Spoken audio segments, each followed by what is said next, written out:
Hello दोस्तों, welcome to trust with law. We all made a trust with law sometime in a life and that's why we are here. दोस्तों, आज हम जो case discuss करेंगे that's very close to me, क्योंकि I also generally follow similar thing. अभी आपको मैं during the case बताऊंगा। सो केस आज हम डिस्कस करेंगे प्रोफेशनल एथिक्स का, TC Mathai versus district and session जज त्रिवेंद्रम। दोस्तों, इसमें हुआ ये था कि जो अपैलेंट है उसने किसी क्रिमिनल केस में, जो रिस्पोंडेंट कपल थे वो कुवैत में रहते थे, तो उनके लिए पावर ऑफ अटॉर्नी, उनको उनके बिहाफ पर उसने पावर ऑफ अटॉर्नी ले ली थी। And now he claimed right to appear and argue, plead for them in a criminal case. और उसके कंटेंशन ये थे कि उसके जो राइट है to appear and plead, it should be govern by the state authority, जो कि उसको उस पावर ऑफ अटॉर्नी में मिली थी। तो दोस्तों, अब मेरा इससे क्या रिलेशन है ये मैं केस के एंड में डिस्कस करूँगा। पहले ये केस डिस्कस करते हैं। तो दोस्तों, इसमें कोर्ट ने ये कहा, कंटेंशन तो उसका हमें मालूम ही है। कोर्ट ने तो, और इसकी लिटिगेशन हिस्ट्री ऐसी थी कि उसने सेशन जज से परमिशन मांगी, उसने मना कर दिया। फिर वो हाई कोर्ट के पास गया सेशन जज को डायरेक्शन इशू कराने के लिए, हाई कोर्ट ने मना कर दिया। फिर वो सुप्रीम कोर्ट के पास चला गया, और सुप्रीम कोर्ट का एक केस है, और एक केस है 1999 का। दोस्तों, बहुत जुझारू पैलेंट है। तो ना वो कम यहाँ पे आते हैं। तो सुप्रीम कोर्ट ये कहती है, सुप्रीम कोर्ट पहले तो ये बात ऑब्जर्व करती है कि कोर्ट सेक्शन 2Q, ये चूँकि ये क्रिमिनल केस है, और क्रिमिनल केस में सेक्शन 303 कहता है कि you have the right to be defended by a pleader of your choice, ठीक है। But the term pleader is defined in section 2Q of the court definition वाले section में, और उसमें ये कहा गया है कि pleader is anyone who is authorized under और बाय एनी लॉ, जो कि इस केस में, हमारे केस में एडवोकेट्स एक्ट 1961 होता है। और in case of some other person the prior authorize by the court, मतलब कोर्ट ने पहले परमिशन दे रखी है। और यहाँ पे एक और थोड़ा इसको कोट अनकोट रीड करते हैं, includes any other person appointed with the permission of the court to act in such proceeding. तो मतलब दो तरह के प्लीडर हो सकते हैं। एक तो बाई डिफ़ॉल्ट आप एडवोकेट एक्ट के कंप्लायंस फॉलो कर लो, मतलब आप LLB डिग्री ले लो और एनरोल कर लो किसी बार काउंसिल से, तो वो हो जाएगा। और नहीं तो दूसरा, if any other person then permission of the court is necessary, it's a sine qua non.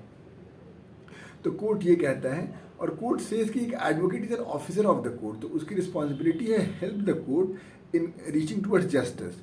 तो इट इज, इस क्राइटेरिया पे कोर्ट के पास अगर कोई परमिशन मांगने जाते तो डिसाइड करेगी कि हाँ, इसको परमिशन मिलना चाहिए या नहीं। और इसके लिए कोर्ट ने एक मतलब इस केस में एक court refer to judgment by honourable justice Krishna Iyer. उस केस का नाम था हरिशंकर रस्तोगी वर्सेस गिरधारी शर्मा, 1978 का केस है सुप्रीम कोर्ट का। इसमें जस्टिस अय्यर ने ये कहा था कि the court should be very careful in granting this permission. क्यों? क्योंकि क्या पता कोई बंदा जिसको वो permission they, he is incapable, he is not well versed with law. और हम लॉ में तो ये सब जानते हैं, रेस जुडिकाटा और ये सब। अगर सपोज ऑलरेडी उसने कुछ डिफेंसेस नहीं लिए, कुछ क्लेम नहीं किए, तो उस पार्टी की राइट डिफीट हो जाती है। तो justice might get defeated just because of एक इनकॉम्पिटेंट पर्सन को आपने प्लीडर अपॉइंट कर दिया। तो the court should be cautious. Justice मिलना, it's not only the responsibility of the party but it's also of the court. हमने divorce cases में सबसे मतलब ब्यूटीफुली देखा, आई थिंक सेक्शन 21 या 22 of Hindu marriage act court पे रिस्पॉन्सिबिलिटी कास्ट करता है। बताइएगा आप कौन सा है। Now coming back to this case, उसमें फिर उसके अलावा अगर मान लीजिए कोई बंदा जो बहुत ही विंडिक्टिव हो, बहुत ही अग्रेसिव हो, अगर उसको प्लीडर अपॉइंट कर दिए तो कोर्ट भी फिर गड़बड़ हो जाएगी।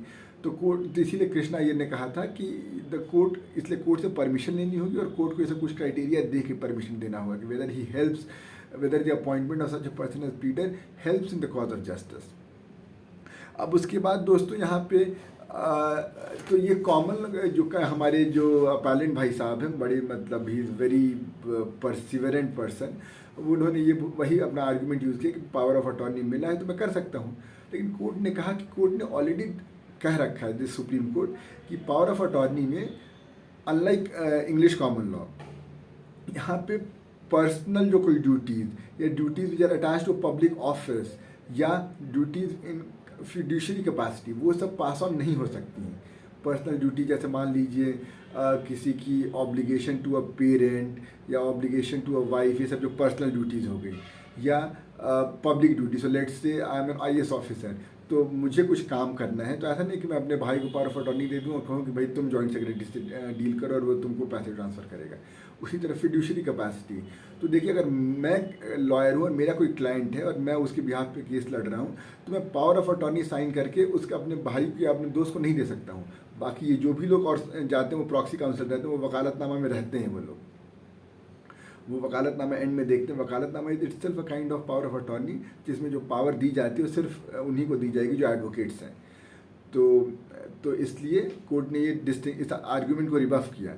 और इसके बाद कोर्ट ने ये भी कहा कि यहाँ पे कोर्ट ये कहता है कि जो section 2 of power of attorney act जो है, it can not override the express provisions of the statute. तो अगर हम CRPC में हम देखेंगे, हमने ऑलरेडी पढ़ा हुआ है कि कुछ कुछ सेक्शन है जहाँ पे the court itself dispenses the presence of the accused, presence of the party. तो उसमें जैसे सेक्शन 205 हो गया वो, लेकिन उसकी जगह उसको प्लीडर को बुलाता है कि उसी तरह एविडेंस बोलता है कि अगर evidence has to be tendered against the accused, तो it will be either in the presence of party और in his absence in the presence of pleader. तो हर जगह कोर्ट एक्सप्रेसली बोलता है कि अगर पार्टी नहीं प्रेजेंट है तो प्लीडर रहेगा। कहीं पे एजेंट की बात नहीं किया उसने या पावर ऑफ अटॉर्नी की बात नहीं किया। तो अगर एक्सप्रेस प्रोविजन चीज़ें लिखी हुई हैं और वहाँ उस चीज़ को एक्सक्लूड किया हुआ, तो हमारा एक लैटिन फ्रेज भी है कि अगर एक्सप्रेसियो इंक्लूसिव, मुझे याद नहीं आ रहा बट इट्स समथिंग लाइक, अगर कहीं कोई चीज़ एक्सप्रेसली इंक्लूडेड गिवन है तो just by the virtue, by the dint of it being expressly given, बाकी सब चीज़ें एक्सक्लूड हो जा रही, वहाँ पर नहीं होनी चाहिए।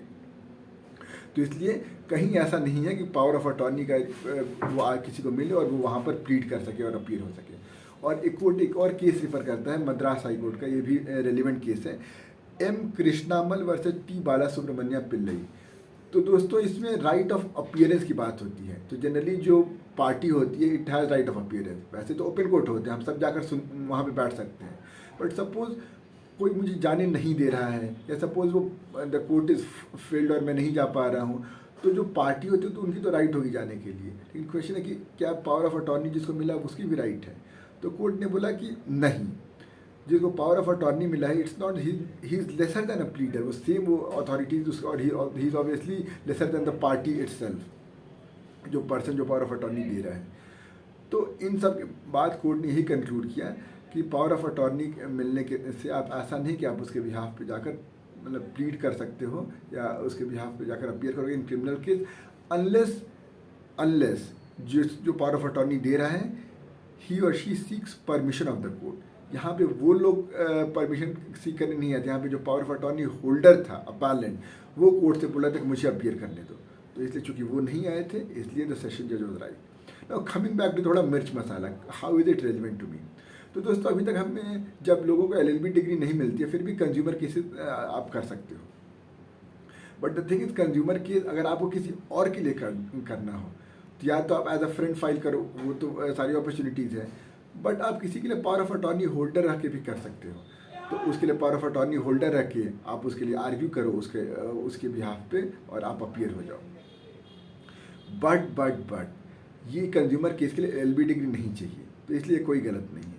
But if it was a case जहाँ पे आर्ग्यू करने के लिए आपको LLB डिग्री चाहिए और तब अगर मैं पावर ऑफ अटॉर्नी, तो अगर मैं जाऊँ हाई कोर्ट में और मैं अपना केस खुद आर्ग्यू कर सकता हूँ क्योंकि पिटिशनर पर्सन अलाउड होते हैं। बट अगर मैं किसी और का केस पावर ऑफ अटॉर्नी खुद लेकर आर्ग्यू करने जाऊँ तो वो अलाउड नहीं होगा। इसी जजमेंट में इस तरह लिखा हुआ है और that will be professional misconduct. Although फिर अगर इसको आर्ग्यू करना रहेगा तो ये केस स्पेसिफिकली क्रिमिनल केसेस के बारे में बात हुआ है। तो अगर आप सिविल केसेस में हाई कोर्ट में अपीयर होने किसी के बदले और कोई आप पे प्रोफेशनल मिसकंडक्ट के लिए चार्ज करे तो you can distinguish this case, अगर ये केस को रेफर कर रहा है क्योंकि क्रिमिनल केस के लिए यूज़ हुआ है। बट नेवरदलेस मुझे वहाँ भी लगता है, दिस इज़ माई हंच, कि वहाँ पे भी पावर ऑफ अटॉर्नी होल्ड करके आप नहीं आर्ग्यू कर सकते क्योंकि आपको एडवोकेट पहले होना पड़ेगा और अगर आप एडवोकेट नहीं है तो कोर्ट से परमिशन लेनी पड़ेगी।